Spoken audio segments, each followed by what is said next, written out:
Assalamualaikum warahmatullahi wabarakatuh. Alhamdulillahi rabbil alamin. Wassalatu wassalamu ala sayyidil mursalin. Sayyidina wa maulana Muhammadin wa ala alihi wa sahbihi ajma'in. Amma ba'du. Siswa-siswi SMP Negeri 13 yang terhormat, anak-anak yang saya cintai, di mana hari ini kita akan melaksanakan kegiatan Pondok Ramadan, kita memperdalam ilmu agama lagi, kita menuntut ilmu setinggi-tingginya, sedalam-dalamnya, agar apa? Ilmu ini kelak untuk bermanfaat kepada kita semua. Kitab yang kita bahas hari ini adalah kitab Mabadi'ul Fiqih. Kitab Mabadi'ul Fiqih ini adalah kitab yang menerangkan hukum, kitab yang menerangkan siasat agama kita, kitab yang menerangkan muamalah kita dalam kehidupan sehari-hari, di mana ibadah-ibadah yang kita laksanakan sehari-hari itu agar tahu yang selama ini kita laksanakan ternyata ada dalam kitab tersebut. Dalam kitab Mabadi'ul Fiqih ini ada 4 juz, di mana kita akan mempelajari yang juz pertama. Dalam juz ini kita akan membahas banyak sekali ilmu-ilmu agama kita. Sebelum itu mari kita bertawasul kepada Nabi Muhammad dan kepada pengarang kitab ini. Semoga kita diberikan ilmu yang bermanfaat oleh Allah Subhanahu wa taala dan kita dijadikan ilmu yang bermanfaat untuk dalam kehidupan kita sehari-hari. Ila hadratin Nabi Mustafa Sayyidina Muhammadin sallallahu alaihi wasallam wa ala alihi washabihi wa zawjihi wa dzurriyyatihi wa ahli baiti wa barik wa sallim ajmain. Al-Fatihah.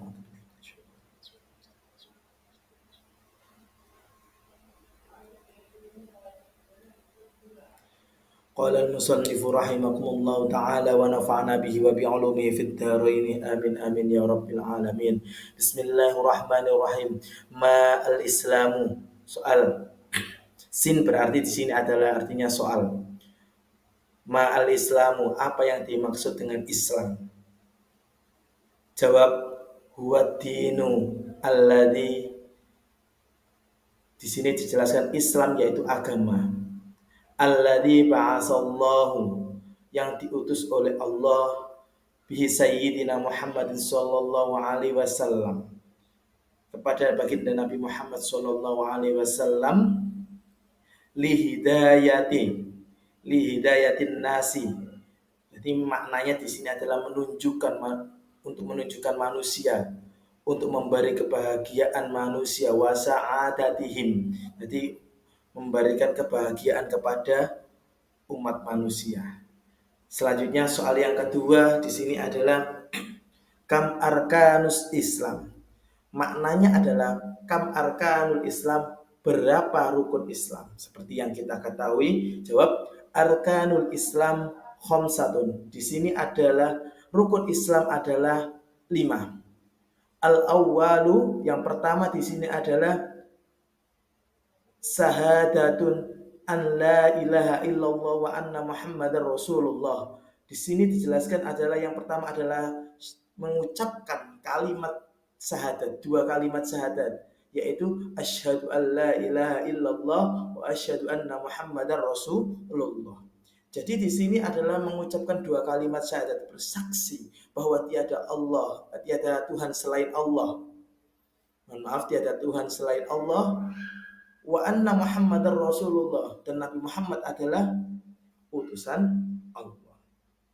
As-sani, yaitu yang kedua, iqamis shalah, yaitu maknanya adalah mendirikan sholat, di mana rukun Islam yang kedua adalah mendirikan atau melaksanakan sholat. As-salis, di sini yang ketiga adalah ita'uz zakat, jadi melaksanakan zakat, seperti yang saat ini pada bulan Ramadan ada dinamakan zakat fitrah dan zakat mal. Ar-rabi'u shaumur Ramadan, di sini adalah puasa pada bulan Ramadan, seperti yang kita laksanakan hari ini, kita semua melaksanakan puasa Ramadan. Yang kelima yaitu al-khamisu hijjul baiti lil mustati'i. di sini adalah haji bagi yang mampu. Lah, di mana haji yang mampu ini adalah maksudnya orang yang sudah mempunyai uang berhak untuk melaksanakan rukun Islam ini yang kelima.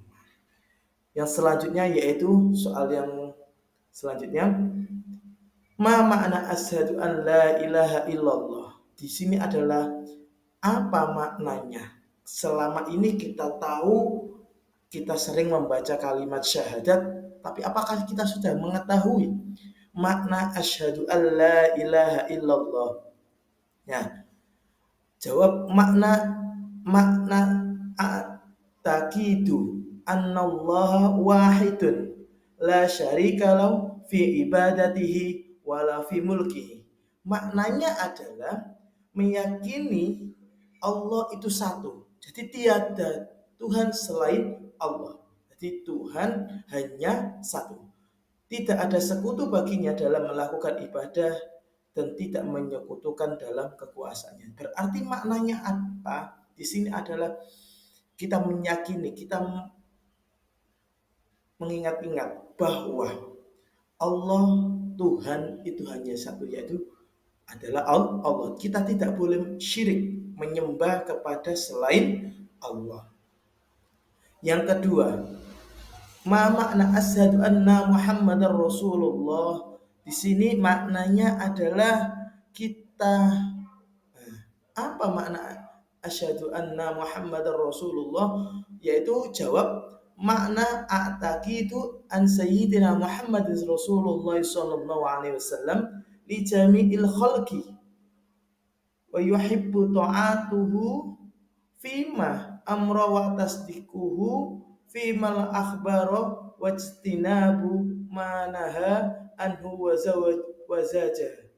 Di sini maknanya adalah meyakini bahwa sesungguhnya Nabi Muhammad adalah utusan Allah bagi semua makhluk dan wajib taat dalam menjalankan perintah dan membenarkan segala khobar dan menjauhi sesuatu yang dilarang darinya. Maknanya di sini adalah bahwa asyhadu anna Muhammadar Rasulullah di sini adalah meyakini Nabi Muhammad adalah utusan Allah. Di mana makna ini sangat melekat dalam diri kita bahwa Nabi Muhammad adalah utusan Allah dan di sini membenarkan segala khabar atau yang dilaksanakan oleh Nabi Muhammad SAW dan menjauhi segala larangan, larangan yang dilarang. Tuh. Jadi maknanya di sini adalah seperti itu. Yang selanjutnya adalah makna iqamis sholat. Di sini tadi yang pertama adalah syahadat, mengucapkan dua kalimat syahadat, asyhadu an la ilaha illallah wa asyhadu anna Muhammadar Rasulullah. Dan yang kedua di sini adalah makna iqamis sholat. Apa makna mendirikan sholat? Tuh, di sini kenapa kok kita disuruh sholat? Makna fi'lu sholatil khamsi. Makna mendirikan sholat yaitu melaksanakan sholat 5 waktu. Yang kita ketahui sholat di sini adalah sholat wajib. Selain itu ada sholat sunnah. Nah, sholat wajib di sini sholatul khamsi. Apa yang dimaksud dengan sholat 5 waktu itu? Nah, di sini dijelaskan hiya subhi wal duhri wal asri wal maghribi wal isya. Apa yang dimaksud dengan sholat 5 waktu? Yaitu sholat subuh, sholat duhur, sholat asar, dan sholat maghrib, dan sholat isya. Soal yang selanjutnya, mada yalzamu qabla sholat. Apa yang diwajibkan sebelum sholat? Jadi ketika kita sebelum sholat, apa yang diwajibkan? Ya, di sini dijelaskan yang diwajibkan sebelum sholat yaitu kita wajib harus melaksanakan wudhu. Yalzamu qabla sholatil wudu. Jadi di sini diterangkan bahwa apabila orang tersebut tidak melaksanakan wudu, maka dijamin sholatnya tidak akan sah. Termasuk kalau kita wudunya tidak benar, wudunya kurang sempurna, maka di sini dijelaskan sholatnya tidak akan sah. Selanjutnya, soal kam furudul wudu, ada berapa fardunya wudu? Yang kita ketahui sampai saat ini kebanyakan adalah wudu seperti yang kita ketahui biasanya, tapi belum lebih detail lagi. Berapa? Nah, ada berapa fardunya wudu itu?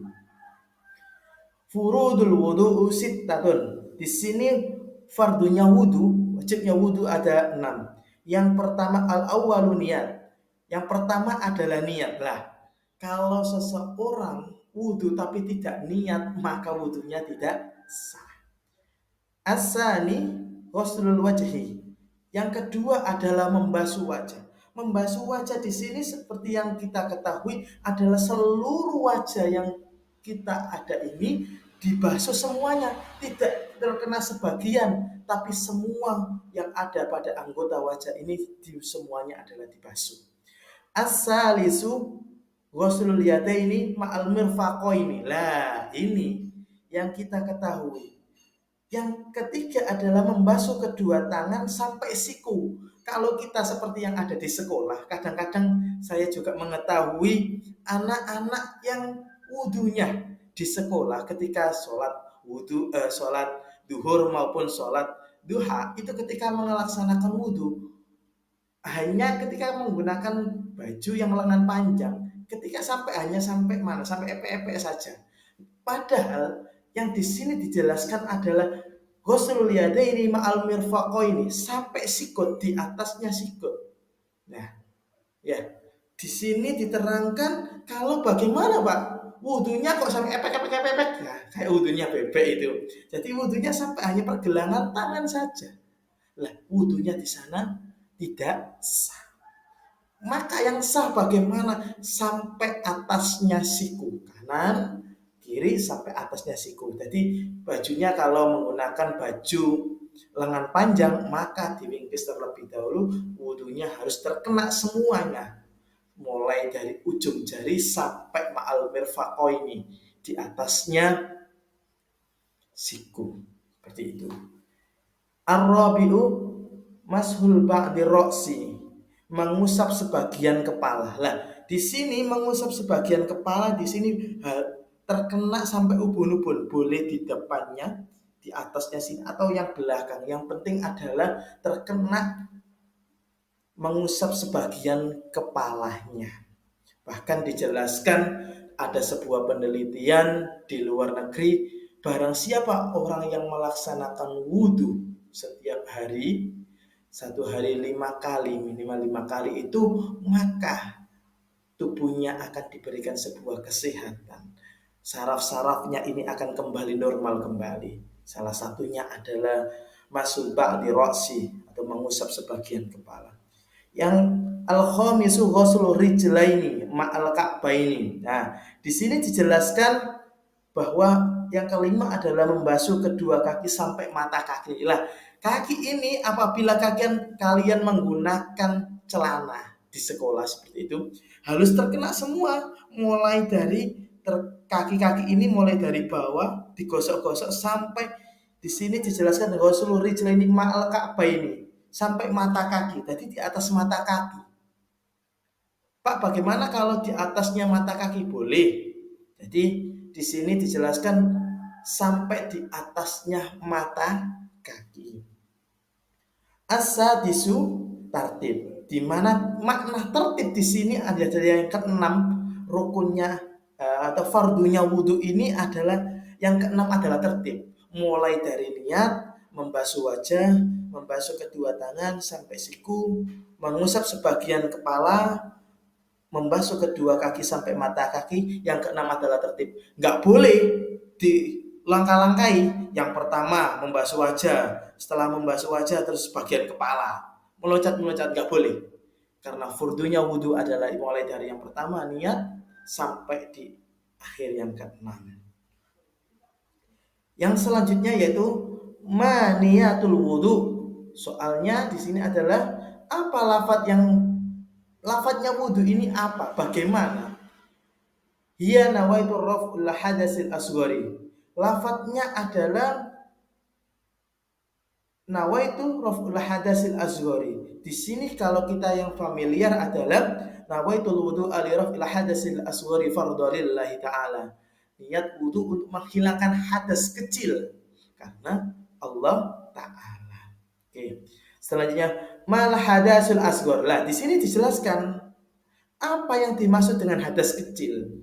Hadas kecil karena nanti ada hadas kecil, ada hadas besar, ada hadas asghar, ada hadas akbar. Huwa kullu ma yubtilul wudu. Apa yang dimaksud dengan hadas kecil? Yaitu suatu perkara yang membatalkan wudu. Nah, di sini yang membatalkan wudu otomatis salah satunya adalah membatalkan wudu adalah ada hadas kecil. Soal ma alladhi yubtilul wudu. Perkara apa yang membatalkan wudu di sini?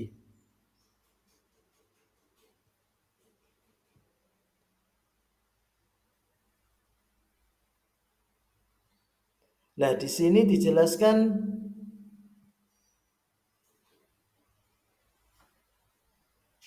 ma yubtilul wudu alladhi yubtilul wudu hamsatun. Jadi di sini dijelaskan yang membatalkan wudu itu ada 5. Yang pertama, nah kita simak bersama-sama.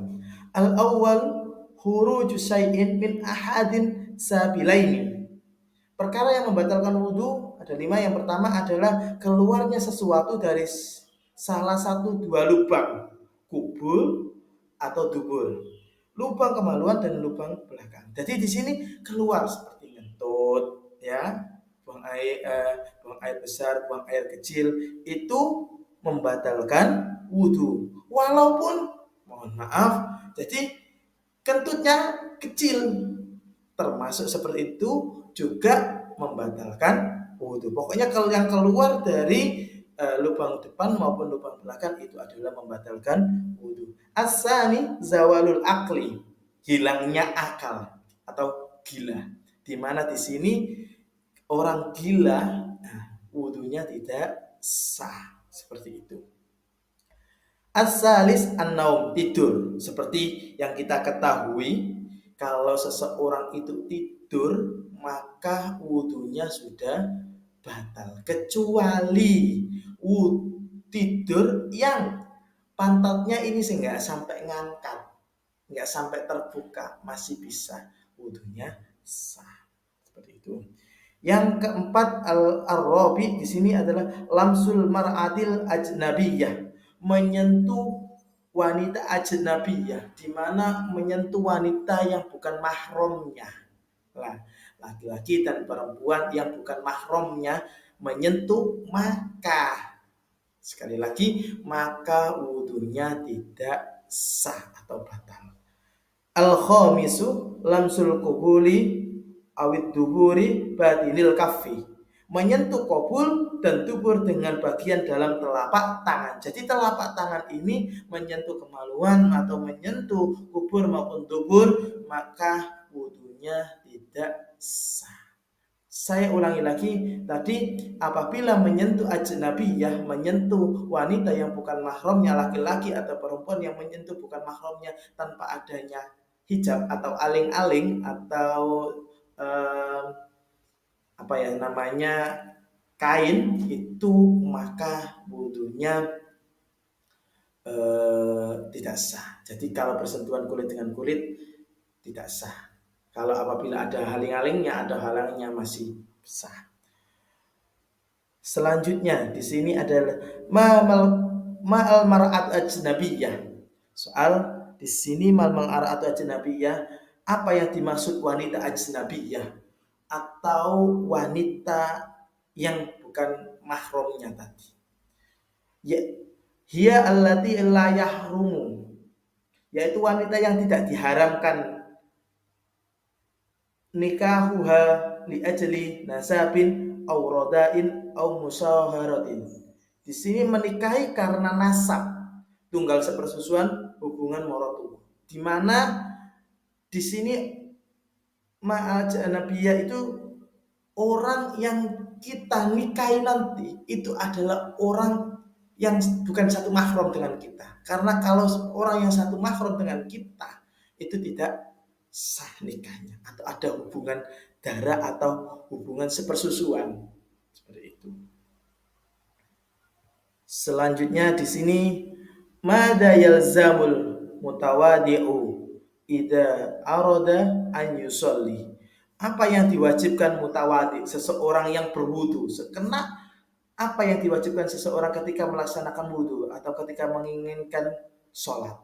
Maknanya di sini adalah ketika orang yang akan melaksanakan sholat, nah apa yang diwajibkan?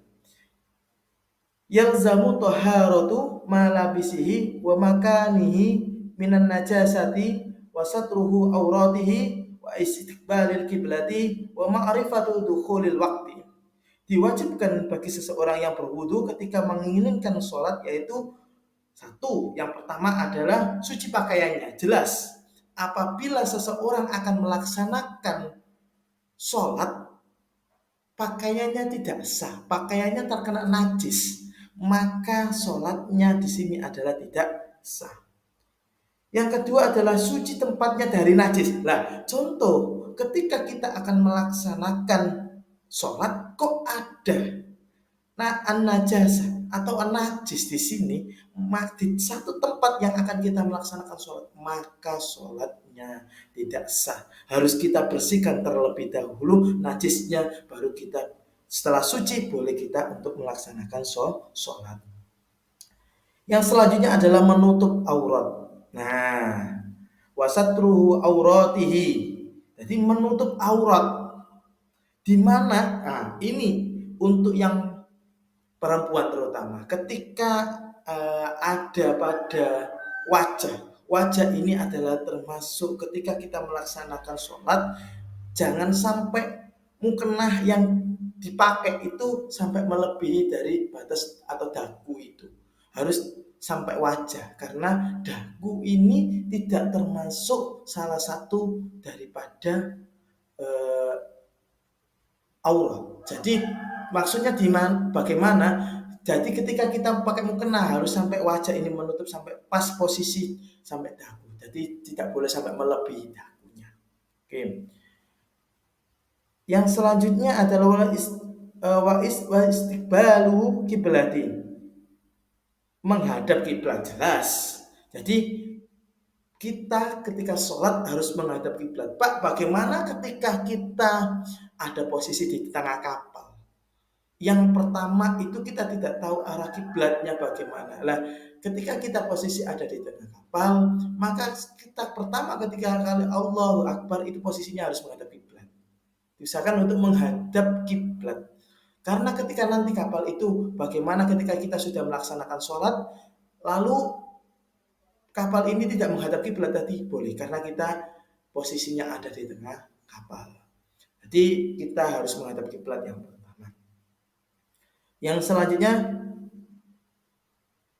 wa ma'rifatu dukhulil waqti, dan mengetahui waktunya masuknya sholat. Jadi kita tahu kapan waktunya sholat duhur, kapan waktunya sholat asar, kapan waktunya sholat maghrib, kapan waktunya sholat isya, kapan waktunya sholat subuh. Jadi mengetahui waktu ini, Pak, ketika kita posisi ada di tengah hutan yang kita akan melaksanakan sholat bagaimana? Nah, ketika waktu contoh, ketika kita ada waktu seperti jam 12, jam 3 lah, itu kan kita biasanya seperti itu. Jadi, oh ini sudah waktu mancing sholat duhur. Jadi kita melaksanakan sholat. Lebih baik kita lebih kalau kita ragu. Soal manajasah. Nah, di sini kita akan membahas najis. Apa yang termasuk najis? Iyadamu wal qayhu wal qayhu wal khomru, yaitu darah, adamu, wal qayhu, nanah, wal qayhu, muntahan, wal khomru, nah khomer atau minum-minuman keras, wal kalbu, anjing, wal hinziru, celeng atau babi, wal baulu, air kencing, wal ghaitu, kotoran manusia, warrausu, kotoran hewan. Maknanya di sini adalah apa yang termasuk najis. Yang pertama adalah darah. Darah ini adalah najis. Yang kedua nanah. Nah, nanah juga yang kedua adalah najis. Muntah.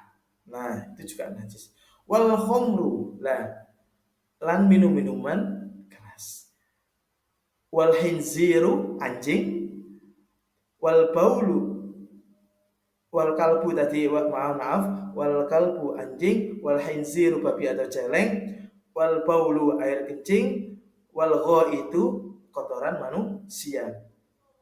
Lalu warrausu, kotoran hewan. Ini yang termasuk najis.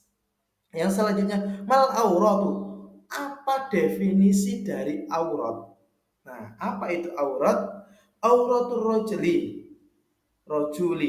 auratul rojuli, di mana maknanya di sini adalah aurat laki-laki, yaitu antara pusar, udel. Nah, di sini dijelaskan ada udel atau pusar.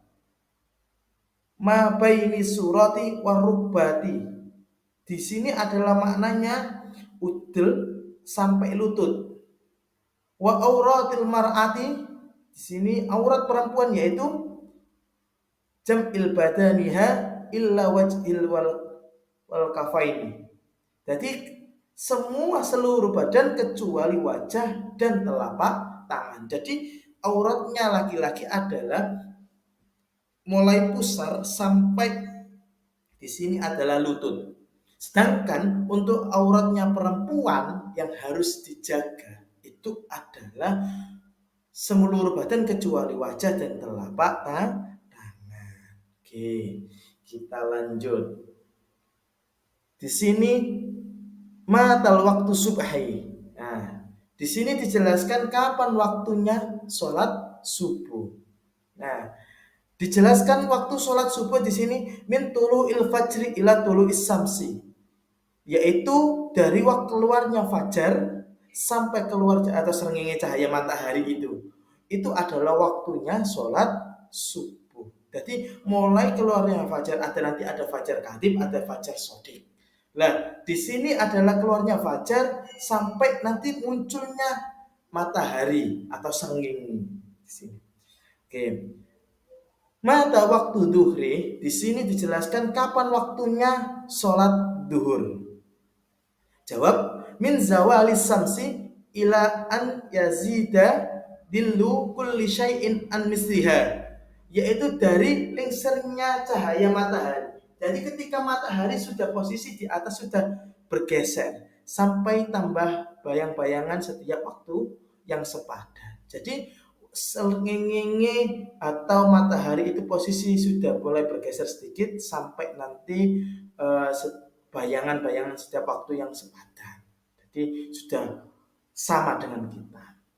Ma waktul asri, di sini dijelaskan kapan waktunya sholat asar, yaitu min huruji waktu duhri ila hurubis samsi, yaitu keluarnya dari waktu duhur, jadi setelah sholat duhur sampai habis waktunya sholat duhur sampai tenggelamnya matahari. Nah, tenggelamnya matahari di sini adalah matahari yang srengenge itu sudah akan hilang. Di sini waktunya sholat asar.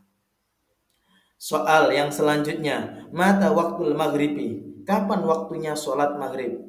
Jawab, min ghurubis samsi ilal ghiyabi safakil ahmari, yaitu dari tenggelamnya matahari sampai tenggelamnya mega merah. Nah, matahari tenggelam sudah waktunya sholat maghrib, masuk sholat waktu maghrib, sampai kalau kalian lihat ketika setelah sholat maghrib itu ada masih merah-merah. Nah, sampai tenggelamnya merah-merah ini hilang, itu sudah masuk waktunya sholat maghrib. Oke. Selanjutnya mata waktu isya. Di sini dijelaskan kapan waktunya sholat isya. Di sini min ghiyabis safaqi al-ahmari ila tulu'il fajri. Kapan waktunya sholat isya? Yaitu dari tenggelamnya mega merah tadi. Kalau mega merah hilang itu berarti sholat maghrib sudah habis dan dilanjut bisa masuk kepada sholat isya. Sholat isya ini sampai kapan? Akhirnya di mana sholat isya ini tenggelamnya sini yaitu tenggelamnya mega merah sampai keluarnya fajar. Lah fajar ini muncul, waktunya sholat maghrib, waktunya sholat isya, mohon maaf, waktunya sholat isya habis. Selanjutnya ma'al adzan. Nah, di sini kita adzan, yaitu kita lanjut sampai kita pada arkanus sholat. Apa waktunya adzan tadi? Ya, seperti yang kita tahu, mengucapkan lafaz Allahu Akbar 2 kali, asyhadu an la ilaha illallah 2 kali, asyhadu anna Muhammadar Rasulullah 2 kali, hayya 'alas shalah, perintah untuk melaksanakan salat 2 kali, hayya 'alal falah, untuk mengajak kita untuk melaksanakan salat tadi ya. Allahu Akbar, la ilaha illallah itu lafadznya adzan. Mal iqamah. Nah, iqamah di sini adalah tadi seperti yang kita ketahui adalah melaksanakan qomat atau membacakan qomat setelah adzan selesai, qomat sebelum dilaksanakan sholat. Allahu Akbar, Akbar, asyhadu an la ilaha illallah, asyhadu anna Muhammadar Rasulullah, hayya 'alas shalah, hayya 'alal falah, qad qamatis shalah, qad qamatis shalah, Allahu Akbar, la ilaha illallah. Di sini kalau adzan itu dilaksanakan membacanya 2 kali tadi, kalau dalam iqamah itu 1 kali. Selanjutnya kam arkanis sholah. Nah, ini penting untuk kita semua. Yang kita ketahui, sholat jangan sampai kita sholat mulai dari awal sampai akhir itu tidak tahu apa rukun-rukunnya sholat. Apa itu sholat? Apakah sholat hanya takbir terus ikut imam, pikiran kita kemana-mana? Lah, ini kita harus mengetahui rukun sholat, syarat sahnya sholat, di mana harus mengetahui rukun, melaksanakan rukun ini tadi. Ya. Alhamdulillah. Jadi kita akan membahas kam arkanis sholat, rukun-rukun sholat seperti yang saya terangkan tadi. Kam arkanis sholat, berapa rukun sholat? Arkanis sholat arba'atun. Dan di sini rukunnya sholat itu ada 14. Ya, jadi bagaimana sholat itu rukunnya itu dilaksanakan, itu sah, itu ada 14. Al-awwalul qiyamul lil qadiri. Yang pertama adalah berdiri bagi yang mampu. Jadi maknanya di sini, apabila sholat itu tidak bisa dilaksanakan dengan secara berdiri karena ada udzur, karena ada sakit atau karena apa, boleh dilaksanakan dengan duduk. Bila duduk tidak bisa, maka boleh dilaksanakan dengan berbaring. Jika dengan berbaring tidak bisa, maka boleh dengan isyarat. Jika dengan isyarat tidak bisa, boleh dengan kedipan mata. Nah, sebegitu mudahnya Allah memberikan kemudahan kepada kita untuk melaksanakan sholat. Jika tidak bisa berdiri, maka boleh duduk dan selanjutnya. Yang kedua, asani, niat. Jadi yang kedua adalah niat.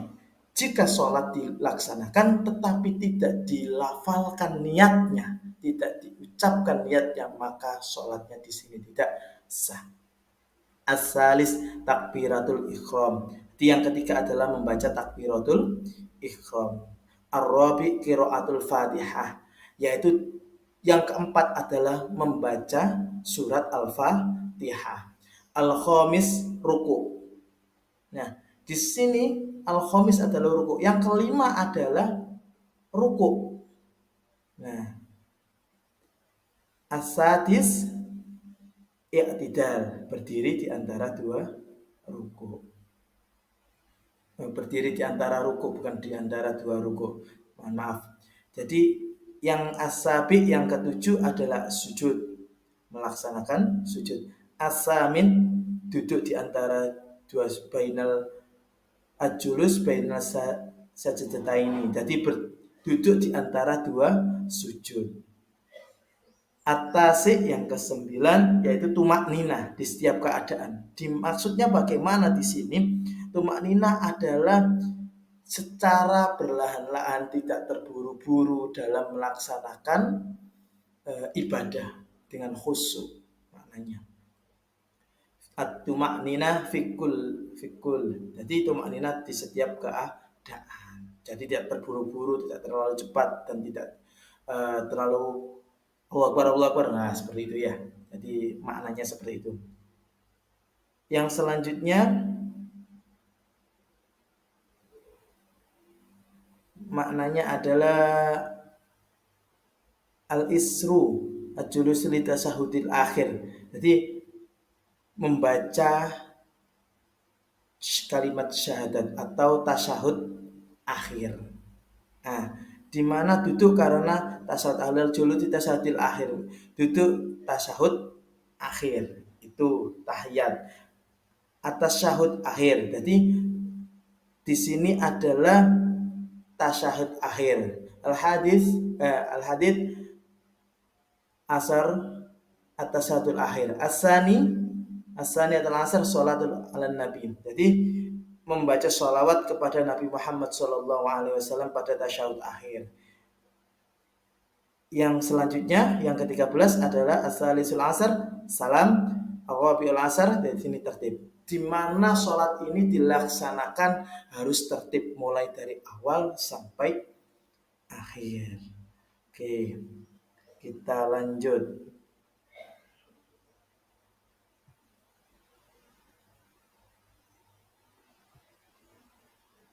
Oke, kita lanjut pada makna. Setelah sholat kita membahas sholat, kita membahas itaiz zakat. Zakat. Oke, kita membahas masalah zakat. Makna itaiz zakat. Di sini dijelaskan apa makna memberikan zakat. Untuk kelas 9 di sini juga ada materi tentang zakat pada bab zakat fitrah dan zakat mal. Selanjutnya ad-jawabu maknahu i'ta'i miqdari minal mali lil fuqara'i wal masakin. Makna memberikan zakat yaitu memberikan kira-kira dari harta kepada orang fakir dan orang miskin. Di sini ada namanya zakat fitrah dan ada namanya zakat mal, memberikan harta, sebagian harta kita untuk diberikan kepada fakir dan miskin. Soal alaman tajibus zakat, siapa yang diwajibkan zakat? Siapa sih sing diberhak untuk mengeluarkan zakat? Ala tujari muslimina wa ghaniyahihim fi sanati marrah, yaitu beberapa pedagang muslim atau orang-orang muslim dan orang-orang kaya dalam setahun sekali. Jadi zakat di sini maknanya adalah seperti zakat fitrah kita laksanakan 1 tahun sekali. Zakat mal juga seperti itu. Zakat mal 1 tahun sekali bagi orang-orang muslim dan orang-orang yang kaya yang sudah mencapai nisab. Nanti kita bahas. Yang selanjutnya adalah makna shaumur Ramadan. Nah, di sini maknanya apa? Maknanya saumur Ramadan, apa makna puasa Ramadan? Yaitu maknahu imtina'u adil akli wasurbi min tulu'il fajri ila ghurubis syamsi. Yaitu mencegah mencegah makan dan minum dari munculnya fajar sampai terbenamnya matahari. Jadi kita mencegah makan dan minum mulai dari terbitnya fajar sampai tenggelamnya matahari. Itu maknanya puasa Ramadan. Jelas di sini ya. Jadi nanti kita akan juga bahas apa yang membatalkan puasa. Seperti itu nanti. Yang selanjutnya maniyatus shaum. Bagaimana niatnya puasa? Ad-jawab niyatus shaum ghadin an ada'i syahri Ramadan. Niat puasa yaitu nawaitu shaum ghadin an ada'i syahri Ramadan atau nawaitu shaum ghadin an ada'i fardhi syahri Ramadan hadis sanadi fardlillahi ta'ala yang sering kita ketahui. Kam adadu raq'ati tarawih. Jadi Apa maknanya di sini sholat taraweh, sholat yang kita laksanakan setiap bulan Ramadan setelah sholat Isya.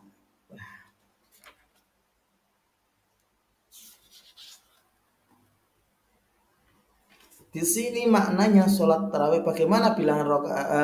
Ya, di sini kam ada. Oh ya, kam ada itu rokaat tarawih. Berapa bilangan rokaat sholat tarawih? Jadi di sini ada dalam madhab Imam Syafi'i jelaskan bilangan rokaat sholawih adalah yaitu 20. Tapi ada khilafiyah, ada yang mengatakan boleh sholat 20 rakaat pilih 8. Yang salah adalah orang yang tidak melaksanakan sholat tarawih. Karena khilafiyah atau perbedaan rahmatan lil alamin di sini dijelaskan. Oke, selanjutnya kita akan pada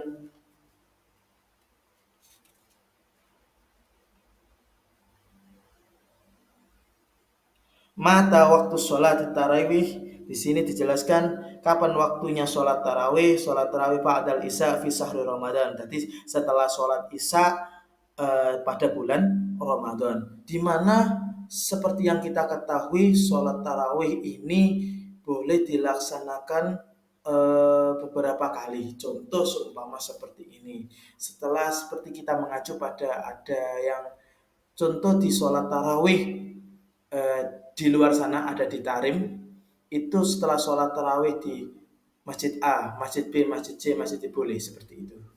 Tapi di akhirnya di witirnya nanti di akhir seperti itu. Selanjutnya kita lanjut pada yang terakhir, di mana kita maniatus sholat Idul Adha, dan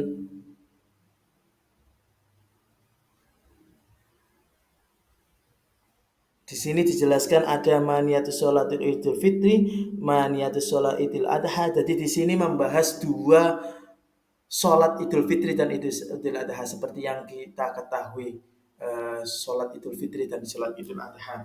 Dan kita akhiri pada juz 1 ini. Di sini adalah makna hijjul baiti. Kita membahas tadi rukun Islam. Yang pertama syahadat, ya, sholat, zakat, puasa, haji. Kita sudah bahas syahadat, asyhadu an la ilaha illallah wa asyhadu anna muhammadar rasulullah. Kita membahas tadi sholat, di mana kapan waktunya sholat, berapa rukunnya sholat. Nah, langsung yang ketiga adalah puasa. Puasa di sini bagaimana yang di keterangan dalam kitab ini tadi, mulai dari terbitnya fajar sampai tenggelamnya matahari, menahan diri kita. Lah, puasa itu tidak hanya menahan makan dan minum juga, termasuk kita generasi digital, generasi milenial, menahan kita untuk berkata kotor, menahan kita untuk berkomen media itu kurang bagus, komen di Instagram, komen di TikTok dan seterusnya, media sosial. Jangan sampai kita menghujat pahala-pahala puasa kita yang kita laksanakan itu hanya mendapatkan haus dan lapar saja, tetapi tidak mendapatkan pahalanya dari puasa Ramadan. Makna hijjul baiti di sini diterangkan maknanya haji, menunaikan ibadah haji. Makna hijjul bait, apa makna haji ke Baitullah? Di sini adalah bagi yang mampu melaksanakan rukun Islam yang kelima. Semoga kita semuanya nanti ditakdirkan oleh Allah, kita dipanggil oleh Nabi Muhammad SAW, kita ditakdirkan untuk bisa melaksanakan haji dan umrah, yaitu berpergian ke Makkah dan ziarah ke Ka'bah untuk musyarafah. Di makna di sini makna adhabu ilal makati liyazaratil Ka'bah musrafah. Jadi melaksanakan ibadah haji itu ada di Makkah. Ya, jelas ya di sini ya, melaksanakan ibadah haji itu ada di Mekah. Setelah itu kita biasanya ada haji dan berkunjung ke Madinah, ke makam Nabi Muhammad SAW, di mana di Nabi Muhammad Shallallahu Alaihi Wasallam dimakamkan di Madinah. Soal alaman yajibul hajjah, siapa yang diwajibkan haji? Ya, di sini dijelaskan sopo sing wajib haji iku ala kulli muslimin ghaniyun qatirin ala safari ila maqati fil um fil umuri fil umuri maratin, yaitu setiap muslim yang kaya mampu. Wah, mampu nanti maknanya bermacam-macam. Contoh seperti ini, ada seseorang yang kaya raya tetapi dia mampu dalam keuangan tapi dia tidak mampu dalam kesehatan. Nah, ini orang yang dikatakan tidak mampu dalam hal kesehatan. Jadi orang yang sangat kaya raya tapi badannya sakit ketika akan berangkat haji, maka tidak diperbolehkan karena syaratnya adalah mampu. Mampu untuk perjalanan ke Makkah ya. Jadi ketika sakit kan dia tidak mampu, dia sakit, dia tidak berhak untuk melaksanakan ibadah haji. Dalam sekali seumur hidup, semoga manfaat barokah apa yang kita pelajari dalam ngaji bersama-sama ini, karena saya juga kurang baik. Mari kita ngaji bersama-sama, mendalami ilmu kita, karena semua apabila yang kita laksanakan ini kita amalkan. Seperti yang dikatakan oleh pepatah, apabila kita mendapatkan ilmu sekecil mungkin kita amalkan seperti pohon yang berbuah. Dan apabila kita mendapatkan ilmu kok tidak dimanfaatkan, maka seperti pohon yang tanpa ada buahnya. Nah, bermanfaat tapi lebih bermanfaat lagi ada yang buahnya untuk bisa dimanfaatkan kepada semua orang. Akhirul kalam, Allahu muwaffiq ila aqwamit thariq. Assalamualaikum warahmatullahi wabarakatuh.